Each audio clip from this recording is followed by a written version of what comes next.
You are listening to the Beyond the High Road podcast with Shelby Milford, episode number 97. Stay tuned. Hey guys, how you doing?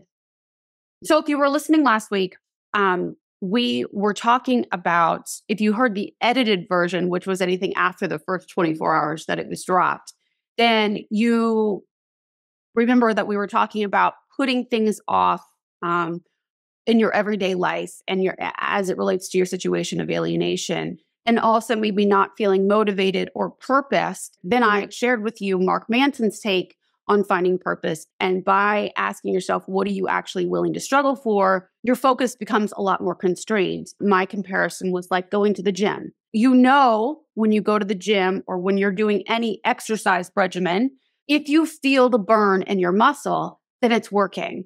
You're doing it right. You know, that like, all right, if you don't feel the burn, then something's wrong, something's off. Like, you know, you already have the mindset that in order to get the results that you want, you have to feel the burn. You have to struggle through it and suffer in a way in order to achieve the great results you want of the bikini body or the Speedo body that you might be going after. So we already know that. We're conditioned for that. We know that in order to lose weight and to look good the way that you think that you want, you have to go through some physical torture in order to get there. And then that torture doesn't seem so torturous, right? It doesn't seem so bad because you already expect it. It's the work ethic mindset that you have about going to the gym. If you're doing that on the regular and you've made that decision for yourself, you've got a lot more tolerance in that area than maybe you have in some other areas. Like, for instance, if you're in a job that you don't like, maybe your work ethic there, like your literal work ethic, is not as pointed and directed as it is when you go to the gym or pick any other interest that you have. The same is true, like, let's say if you want to go back to school, you want to get your degree, whether you want to get your master's, your undergrad degree. When you go back to school, you make the decision based on the knowing that your time there isn't going to be anything like hanging out like on a jungle gym, playing. It's not going to be all fun and games. Instead, you are going to have to sacrifice, maybe a little, maybe a lot, in order to get yourself to the goal, ultimate goal of getting that degree, right? You know in the beginning that you are going to spend some sleepless nights studying, cramming for some tests. It's just part of it. It is just the name of the game. It's going to suck while you're there, but at the end, you're going to be the person that has the degree, and it's all worth it. The same thing with alienation.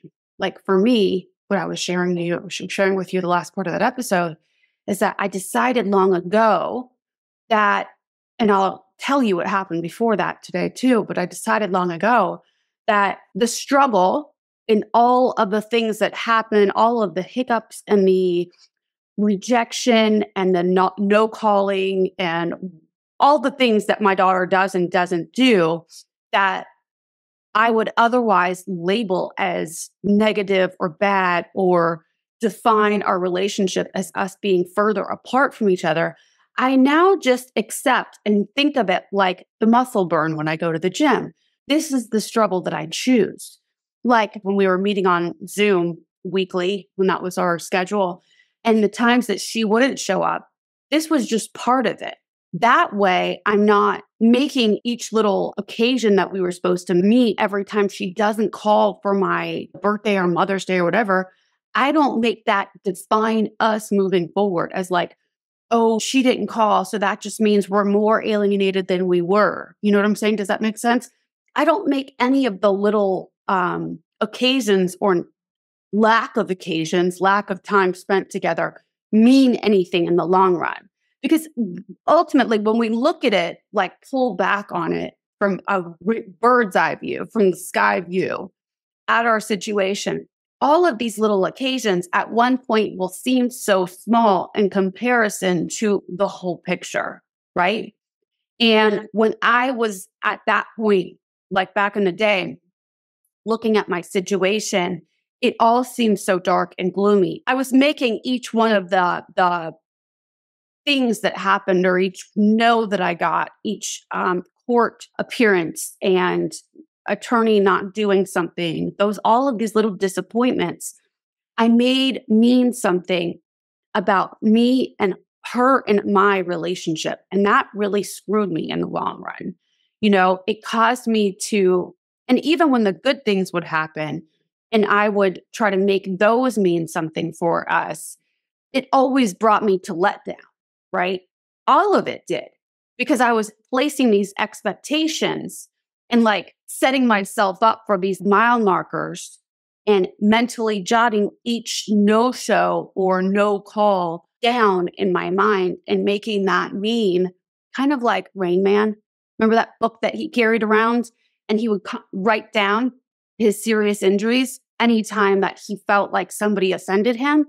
Kind of like that. That's how I kind of picture me back in the day, like quietly filing that away for all the evidence and reasons why things weren't going well for my case, or why I needed to feel more urgent and anxious around whatever upcoming thing was happening, right? Because she didn't do this, she didn't do that, this didn't happen, that didn't happen. And what that was really doing was putting the focus outside of me and causing me to feel entirely helpless, right? And I know we talk about a lot of this a lot of the time, but it all boils down to how you are thinking about your life and your situation of alienation and what you are making it mean for you moving forward. That really is everything when it comes to you feeling happy, sad, anxious, content, at peace. It all has to do with the way that you're thinking about it, not really actually what's happening outside of us. It's how we perceive it all. Deciding what it is that you're choosing to struggle for, deciding like what is worth it to you, I think is a very worthwhile task here, way to look at your life. Because when you decide it yourself, like, no, this is me deciding that this is my walk, this is my struggle, this is my purpose here, and it is supposed to be hard, not parenthood in general, like if I was another person in another situation, but my situation and what it is what it is, right? Is actually supposed to be this way. That's how it is right now. So this also depends, like what I'm saying right now applies to all situations, but I could see how what I just said there might turn somebody off. Like if it was me back in the beginning of my situation of alienation, I think everybody's situation is different and not everybody follows one path. Like you must go to A, B, C, D, and E places in order for you to have walked through it. And that's how your story is going to go. Not everybody goes through all these stages of it, right? And so if you're just learning that you've been alienated, or you're just in the beginning stages of court and what have you, I just want to let you know that I'm not saying, and I don't believe it's true, that every parent and every child is alienated forever or has to go through all of these stages that I've been through in order to come out the other side and maybe be reunified. I've seen many of my clients and also others out there who have reunified with their children, successfully rebuilt the relationship with their children at all of these stages. So just know too that, every case, every family is different. But I do think it's important, and I think it applies that, like, let's say you're actively in litigation, right? Maybe you're doing interrogatories, maybe you're whatever is going on for you. Maybe you're still hiring a lawyer phase. I still think it's extremely important for you to decide that if you are going this journey, that you choose it on purpose and you choose the struggle. Like the hardest parts of this, you're choosing on purpose. Decide that before you go in so that you're not struggling for no reason and suffering unnecessarily. Hopefully that's making sense. Like you going into, just like I was saying for the gym, I like to simplify it. You going into a new exercise regimen, you know that you're going to have to sustain some injuries on each one of your muscles in order to build them to where you want them to be. There's going to be some pain. Same thing with getting a degree. You know that you're not just going to go in and they're not just going to hand you the degree. There's steps to take, and those steps can be painful, and you're going to be sacrificing some stuff. So with your situations of alienation, no matter where you are, decide on the sacrifices, like decide to sacrifice on purpose beforehand so that you're not feeling surprised and taken back in the moment when you're faced to make those sacrifices. So that's a sort of a recap of the last part of last week's episode. I think the reason why so many of us are stuck in that place is because it seems like all it's been is strive, disappointment, strive, disappointment, to the point where we don't even know what for anymore. This is where I want you to pose a second part of that question. So what are you willing to struggle for? Choosing the struggle ahead of time, I could say, okay, I'm always willing to struggle for my daughter. And whatever that entails, I'll just leave that open-ended. For our situation, I do leave it open-ended because a lot of my purpose there isn't up to me, right? I can't say my ultimate goal is to reunify with my daughter because that I can't just make things like that happen. Part of that involves her. So that's never been my goal. It's more open-ended. My goal is to love, be present for, and always look and find opportunities to model to her and be there to support her when she wants and needs it and is open to it. Okay? That is more my goal, and it's a lot less definitive. That is ongoing. I choose that struggle every day. Now I don't even think about it anymore because it's just become part of me. And that way, when any hardships come up, that's okay. This is just what I do. It's fine. We just take care of it and keep on rolling. Make sense? But now, when it comes to like for you guys, depending on what phase of this you are in, whether you have just found out, whether you're in the court process, or whether you are choosing to model from afar, drip love, however you want to call it, or the last phase, and there are lots of different iterations of this and interpretations. And again, this is not a path that everybody follows, but another phase would be alienated. And now, I don't want to say estranged, because if you're alienated first, you can never really be estranged, but you can contribute to it by closing yourself off to the idea of y'all. So there's that. There's that extreme, all the way to wanting, needing, doing everything you possibly can to get your children back in your world. I think it's very important for you to be extremely, brutally honest with yourself, no matter where you are on your path, about what you're struggling for, like why, like what is your ultimate goal? Like I told you that what am I willing to struggle for? It will always be my daughter. That is first and foremost. Also, I have some business struggles and some personal struggles of my own that I've already chosen. I don't just have one purpose. I think it's too limiting. I keep them pretty much open. Like I want to always be an example of what is possible to other alienated parents. That is another one of my purposes.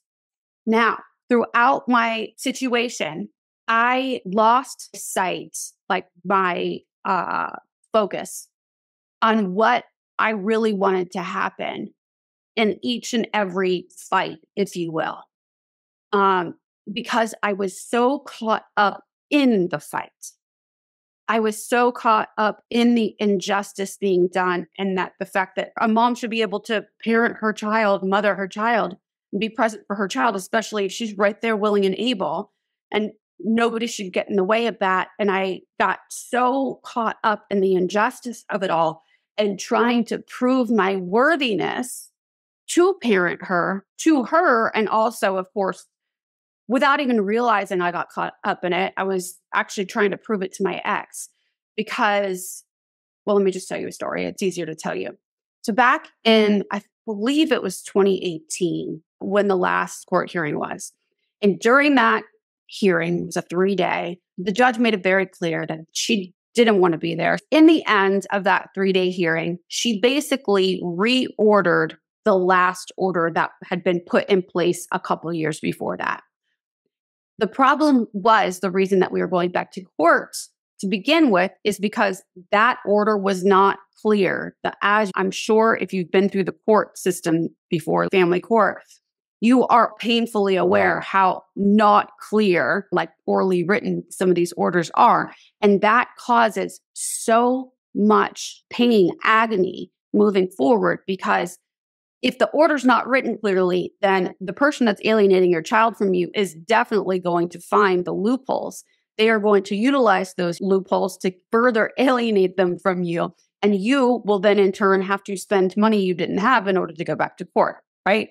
We're all clear on this painfully. And it was a nightmare for me. In fact, the reason it took me so long to get to the last hearing back in 2018 was because of that reason exactly, is that I had already spent hundreds of thousands of dollars and I didn't know how I was going to get back to court.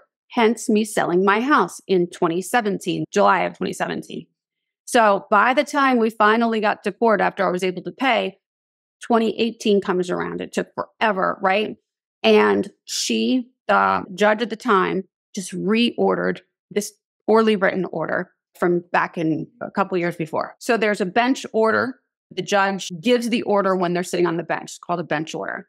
And then that's what I call it anyway. It's usually up to the judge will appoint, if you will, I don't know what the term is for that, one of the attorneys responsible for writing that order up, taking exactly what the judge says and putting that on paper and submitting that after they redline and pass it back and forth.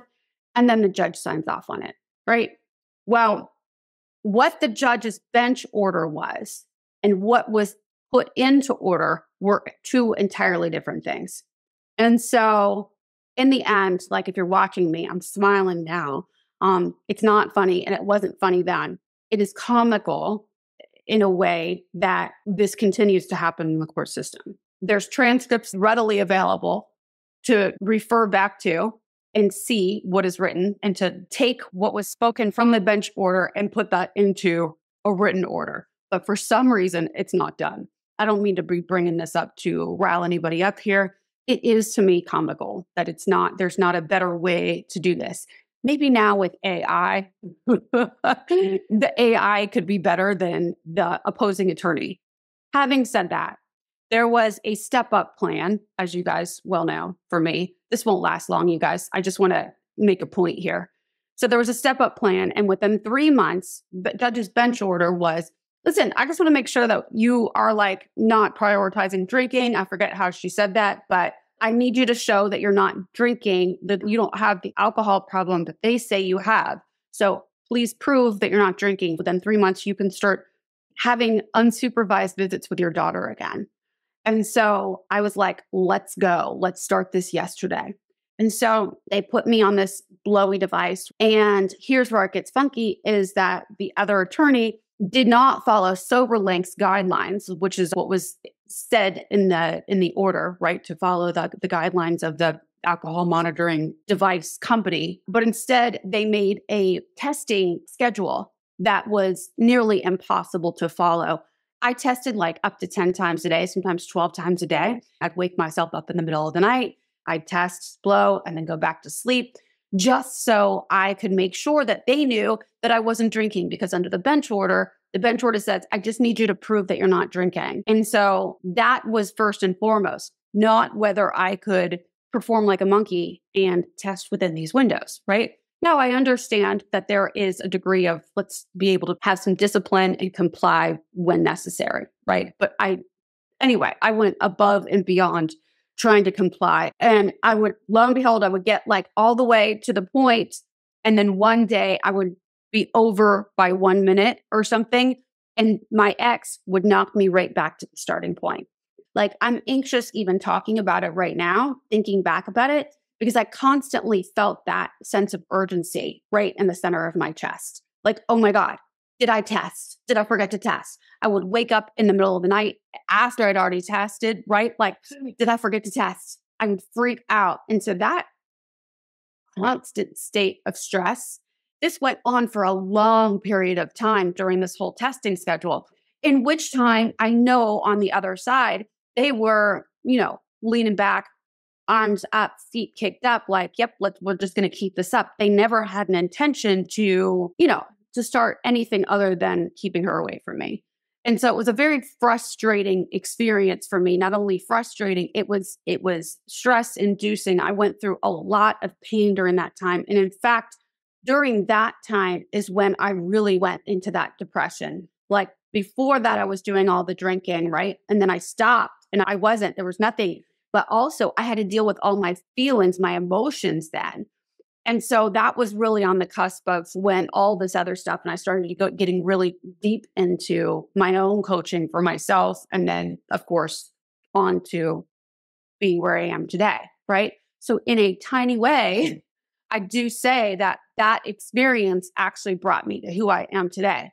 But back then, that whole testing period, I lost my way. I lost my focus. It ended up the testing and complying. It became more about me proving myself and proving that I was good enough to be for mom, proving that I was not the person that they had been making me out to be, and less about what my desire was for doing what I was doing, for jumping through all these hoops. I felt like a circus monkey that had to jump through hoops, and that the goalposts kept changing on me. So I kept having to do more tricks and more, all with a smile on my face throughout. In doing that and not refocusing on myself on what my goal was and what was important, I lost myself. And that is when I think I shared with you a long time ago that I was really questioning my desire to be on this earth, because in my eyes back then, he pushed me to such a limit. Like, I was doing everything that was required of me. And by the way, I didn't need to ever prove myself to begin with, because hello, I love my daughter and I have always been present for her and shown her I love her and provided her a stable and loving environment to grow up in, right? And so hearing it from him, from the stepmom, and then of course from this judge that I needed to prove this, from her, I was like, okay, let's go. Let's do this, right? But then each time that I got reset, my ex was the one that was picking me up like a game pawn and sending me back to the start point, picking me right back up again and sending me back to the start point. So I felt entirely defeated, no matter how hard I strived, no matter what hoops I jumped through, no matter how well I did it, how much I over delivered, right? And showed the track record. I remember doing this on several occasions, spending hours upon hours before they got their data reporting system updated, which was right back at the end of 2021. But Silverlink it was awful data reporting that they did. You had to do it manually. So you'd have to print each day out and look at all of the tests, as opposed to just having one big summary. So I would spend hours upon hours organizing and graphing my results and like the times and all of that, and like what was considered missed and how far out the window I was. I did hours upon hours of graphing that and trying to show my ex, look here, it shows here. I've tested 12 times per day, 10 times per day, 8 times. I'm clearly not drinking. The judge said that that's what she wanted me to prove. And now you're holding me to different standards, right? And so I was, in essence, my whole goal there, what I was striving for, my purpose, was to have him deem me as worthy enough to parent my child. And I tell you, that was going to be a very unfruitful venture.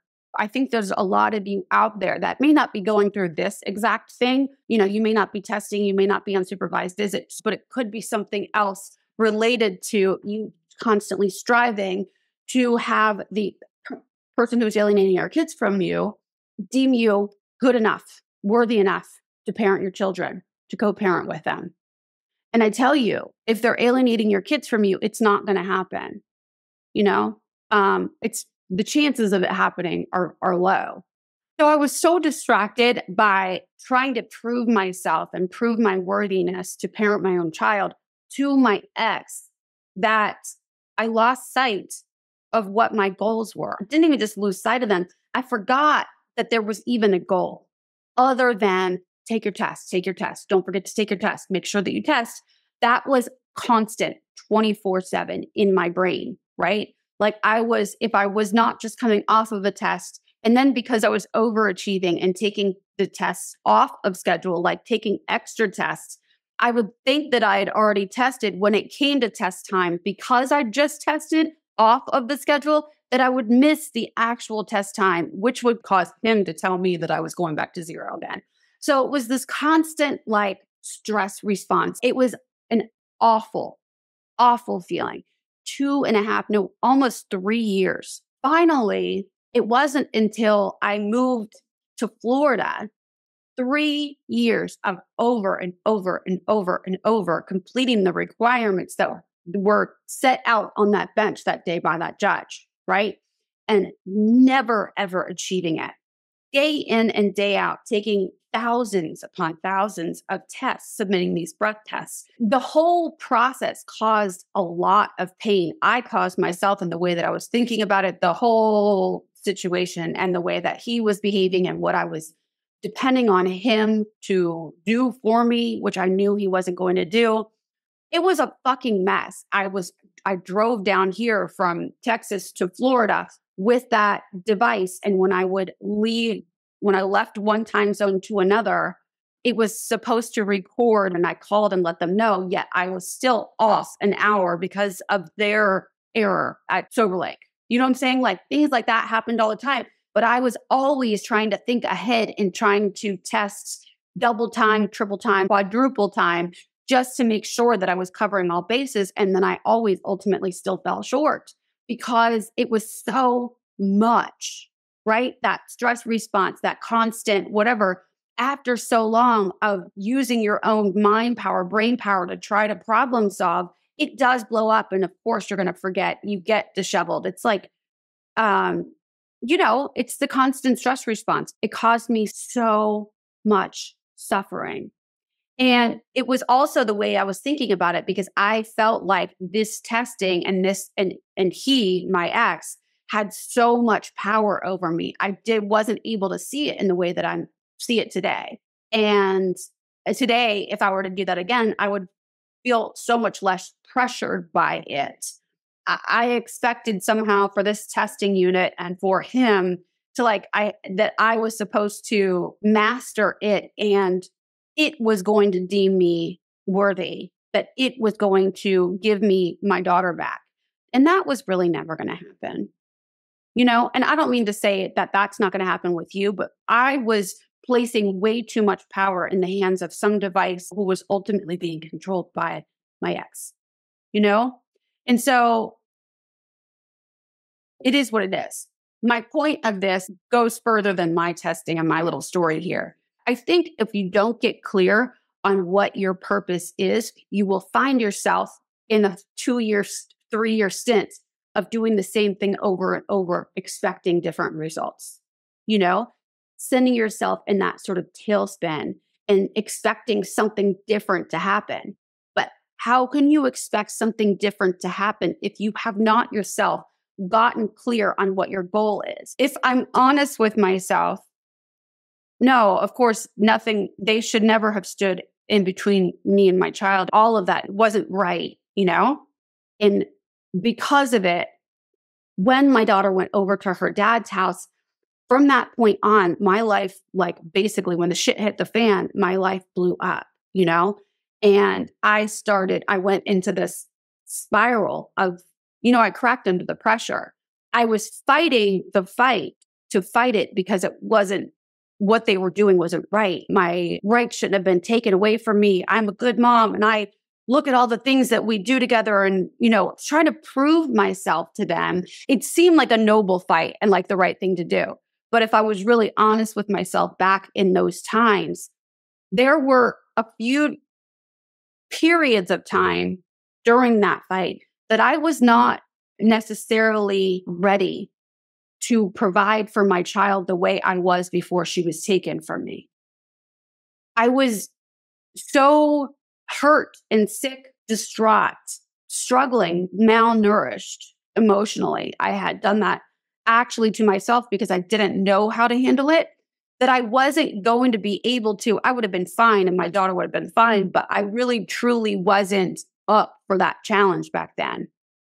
And I didn't get it. Instead, I spun my wheels in suffering, right? But I was still fighting a fight that was actually pointless, fruitless. And I spent a lot of money doing it just because I needed to prove and fight against what they were doing that was bad. But that, I guess what I'm trying to say, and I sound like I'm repetitive, but it was the wrong fight. Just like me taking the tests over and over, a couple years after that was also the wrong fight. Now I would take those tests over again, but I would have done it with a different mindset. I guess my point is, do you remember what's coming to me now in the simplified way of saying this is like, do you remember the Karate Kid when Daniel's son, can't believe I'm using this. This is the first thing that is coming to mind right now. And I think it's going to work. So remember when Daniel's son was getting so frustrated day by day, like with project, there was like 4 projects he had to do. So he did the first one. He was all excited and he was like, yeah. And so he was, paint the fence, up, down. And then he went to the next day or the next week, whatever it was, an entirely different struggle. And he thought at first that he was repaying back Mr. Miyagi for what Mr. Miyagi was going to teach him. So he thought, all right, I'll just paint this fence and then he'll teach me all the good stuff. And then the next day or the next week, he was, waxing on, waxing off. And then it was the sand the floor, right? And then it was paint the house. He grew more and more angry and resentful because during that whole time, he had no idea what he was struggling for. He had no fucking clue. What he knew was that he was fucking weary. He was tired. He was sore. And also he was no better off than what he started from in his own mind, right? He wasn't learning karate like he set out to do. So what the fuck was all this for? You know what I'm saying? So that's kind of how I compare our struggling when we aren't clear with ourselves about what our end goal is. So yeah, what do you want to struggle for is like, what is your purpose? But what is your end? What do you want the result to be? Like your purpose is what you do. And then I'm asking you with this is like, what are you expecting in the end? What is the result you want to create? Purpose is, I am absolutely willing to struggle for showing up as the mom and becoming the mom who loves her child unconditionally and is modeling to her and creates closeness even from afar until the day that she is ready to reunite, right? Whenever that is. Like everything has a purpose. A car, its purpose is to drive you places. But now that we know what you're willing to struggle for, you can ask this before or after. What is the end result that you want to create? And be honest with yourself too about whether it's what you want.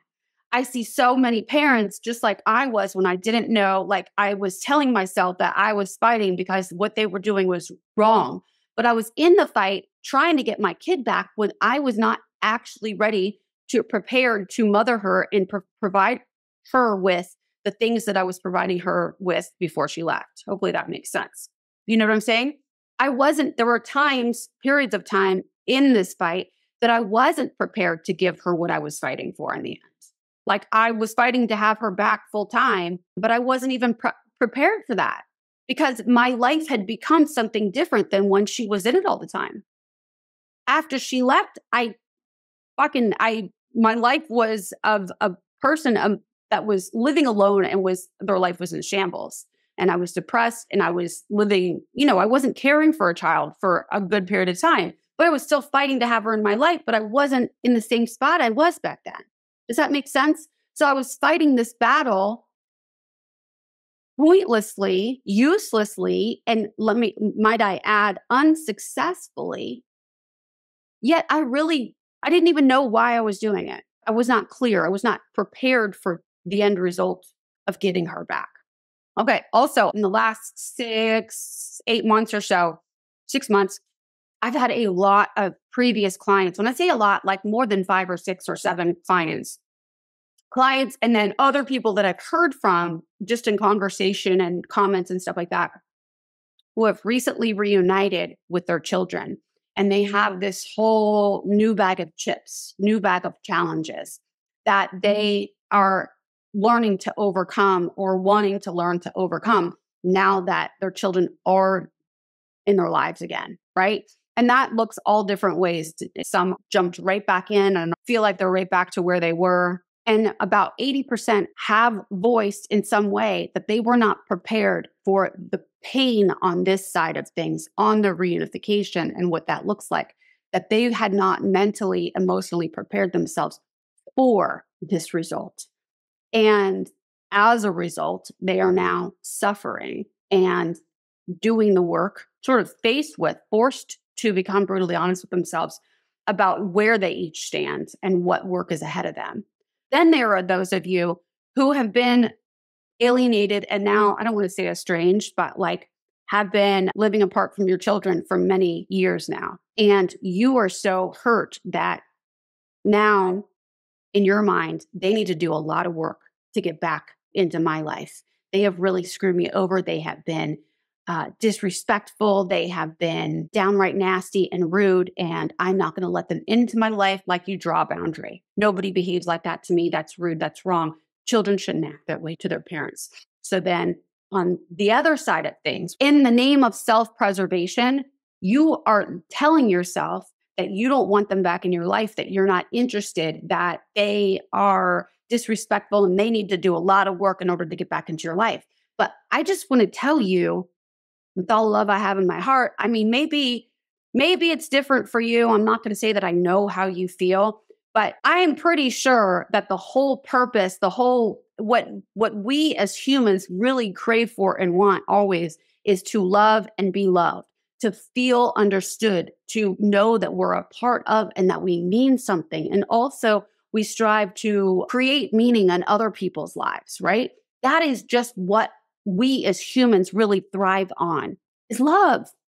Now, self-preservation and ego and hurt can try to convince us that we don't need that in our lives. Yeah, but it's different. You don't know our history. And we're not going to put ourselves in that position anymore for anybody to hurt us, them, our children to hurt us. They have trampled on our hearts and blah, blah, blah. But I just want to remind you too, that nobody tramples on your heart, nobody hurts you, nobody can even disrespect you without your permission. Like, you have to take offense in something in order to feel disrespected, right? So you can actually look at again, I'm saying this with all the love in my heart, you can change your perspective on who they are to you and how they're behaving. You know what I'm saying?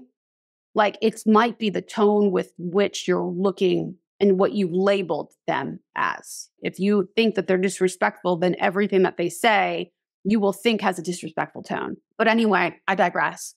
I think it's very important that you be honest about what it is you want for, like, out of life and from this situation and your relationship with your kids. Be aware that if you're telling yourself that I don't want any more from them and they are awful and blah, blah, blah, I'm sure you know that when you're doing that, you actually create the opposite of the result that you really, truly want deep within, which is always to love and be loved.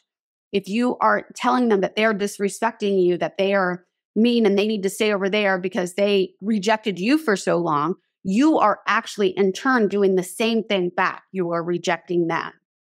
And so you're not going to create the result you want. You're always going to feel like you're suffering, like you're striving to try to get somewhere and that you have to keep enduring, right? But the only thing you really have to endure is the story that's going on in your brain. If you let go of the story that's happening on the inside about whatever you think you're suffering for, like, loosen your grip on that story, stay open to other perspectives, and decide whether this is a fight that you want to be fighting anyway. You'll find that you don't have to endure nearly as much. You know what I'm saying? Like, you might just be fighting and spinning your wheels for something that you don't want anyway, is what I'm saying, or that you're not ready for anyway. Like me, when I was fighting to get my daughter back home, when at that certain points, I wasn't prepared to have her back home yet because I had been in shambles because of what had gone on with the alienation. But I had cracked under the pressure. And during that time frame, I was not ready to bring her back in the home like I was before she left. You know what I'm saying? And so be really honest with yourself, because when you face that, and there's nothing to be shameful for. And I'm not saying that all of you are like not ready to have your kids back. Not at all. We're all at different spots. But I want to share where I was during each time that I was lying to myself or not even asking myself the question, oblivious to what the answer was. Because I think it might help you to refocus yourself so that you can get to the place you want to be and then start working for and start that battle to fight for your children. Does that make sense? Like, you're going to be spinning your wheels in the meantime. And that's why maybe you feel so tired, weary, and like it's been a constant struggle, because maybe you have to refocus. Where are you placing your focus? And do you like that focus?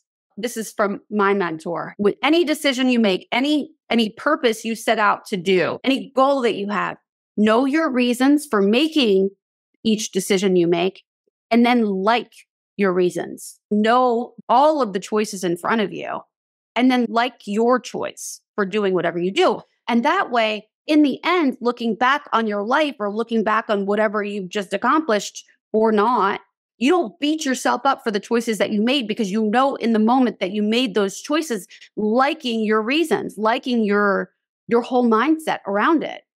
So then you don't go back and shame yourself for not knowing better, because you knew better, because you took inventory at every chance you had. I know that sounds like really vague, but I hope I'm making sense. Like, are you good with where you're placing your focus right now? I was not good. I know I wouldn't have been good back then when I was placing my focus on trying to get my ex to see that I was worthy of being a mother to my daughter. That wasn't a very productive focus. That was going to keep me chasing my tail for a very long time. And it did. 3 fucking years. That's ultimately, I just want to save you guys the time that I spent that I can never get back, and help you guys to address this stuff ahead of time. I feel so passionately about that. I don't want you guys to suffer in the way that I have, and maybe you already have, and keep suffering in the same way. Maybe you keep knocking your head up against the wall. I want to help you to address that now. And the way that you do that is you become brutally honest with yourself at each step. Why am I doing this? Is this contributing to my ultimate goal?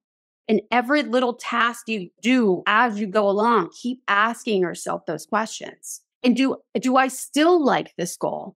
Do I still want to set out for this goal? I don't want to say, is it realistic? Because I think if you can think it's realistic, but is it in the cards for you at this moment?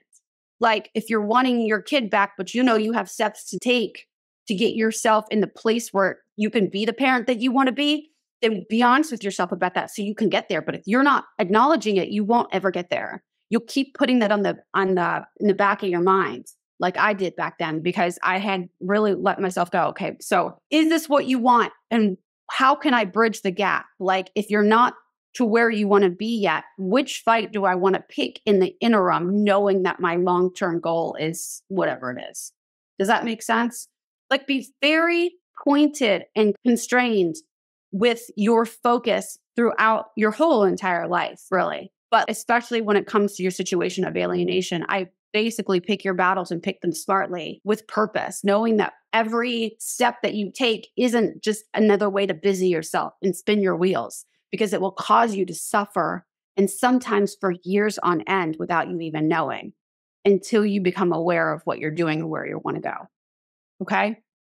I hope that came out okay, because I just see so many parents like you and I who aren't being honest with themselves about what it is they want. And so they suffer as a result, because things aren't getting done on time.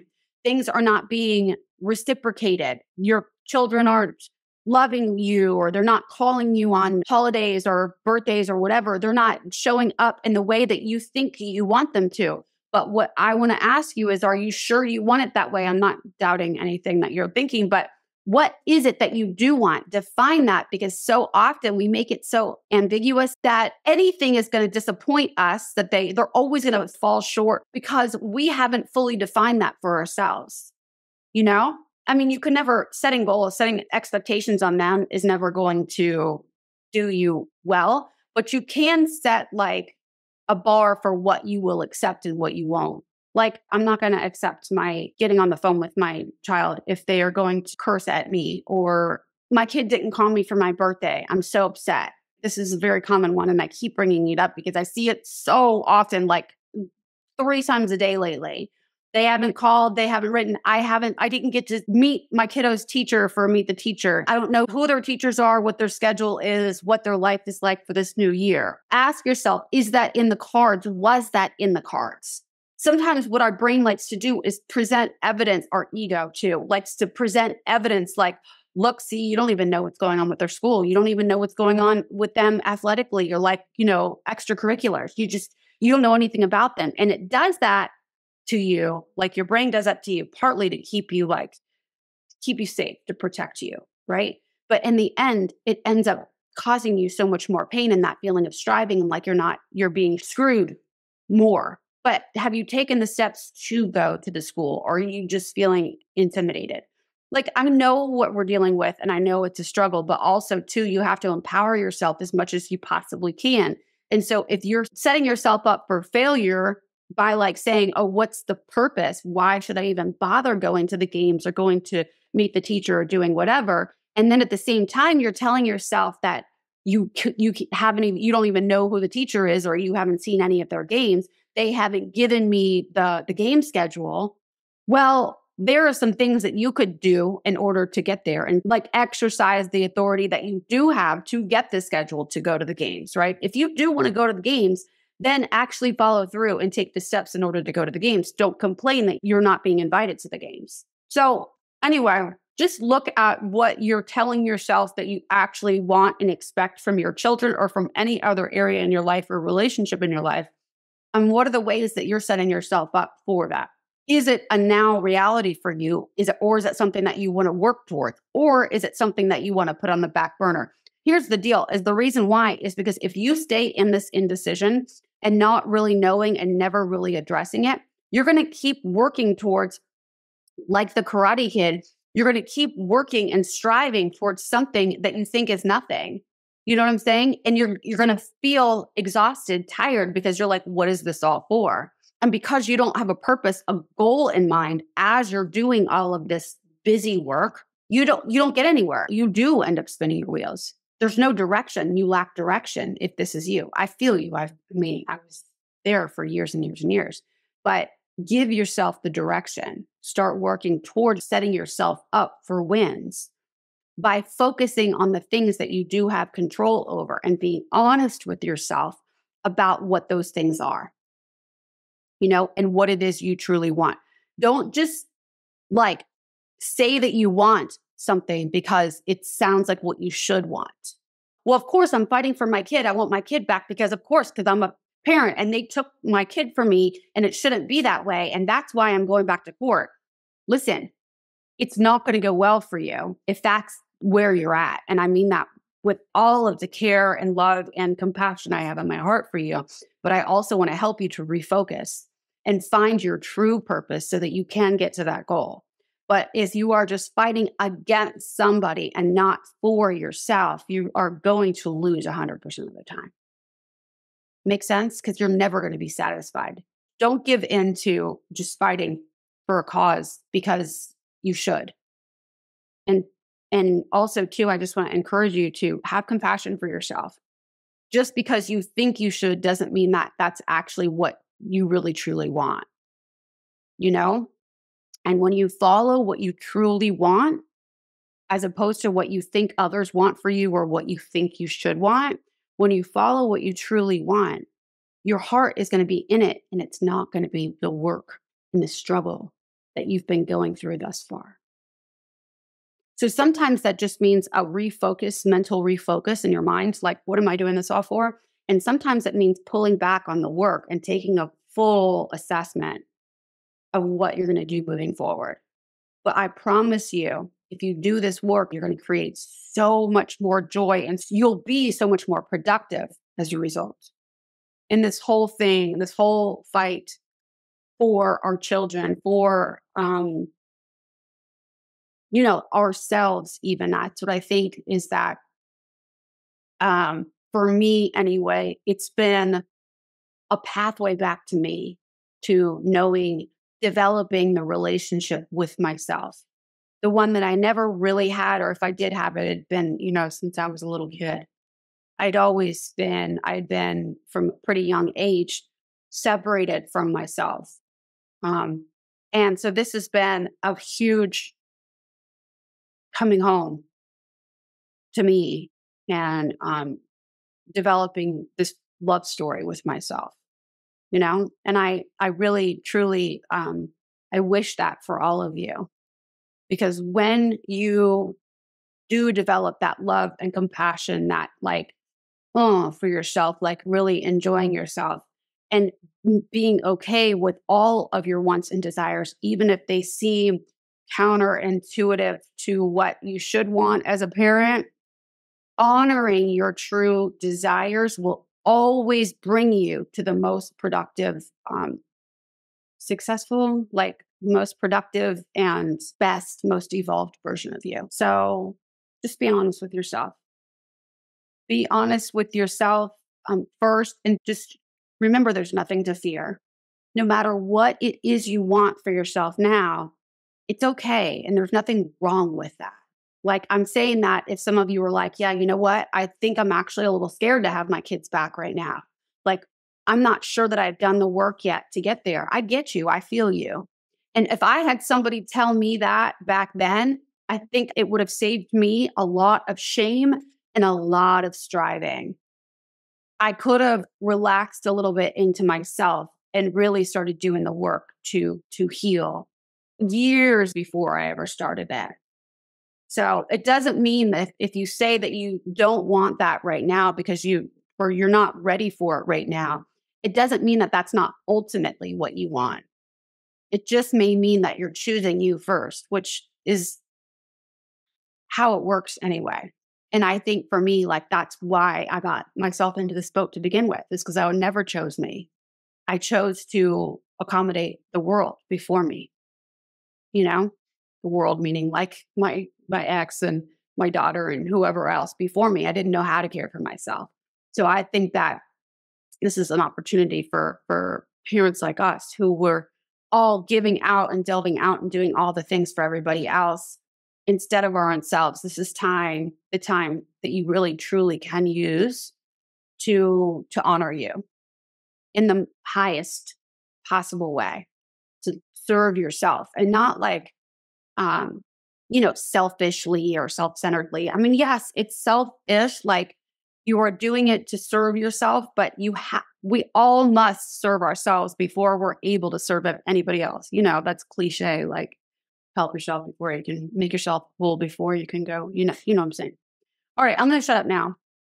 Just be honest with yourself. Having the brutal honesty will lead you to the most productive version of yourself. And it will help you to my point last week, is to stop procrastinating and stop spinning your wheels in this place of hell, get you on the track to creating the life that you deserve, your children deserve to see, and the life that you love, you know? even while experiencing the effects of alienation.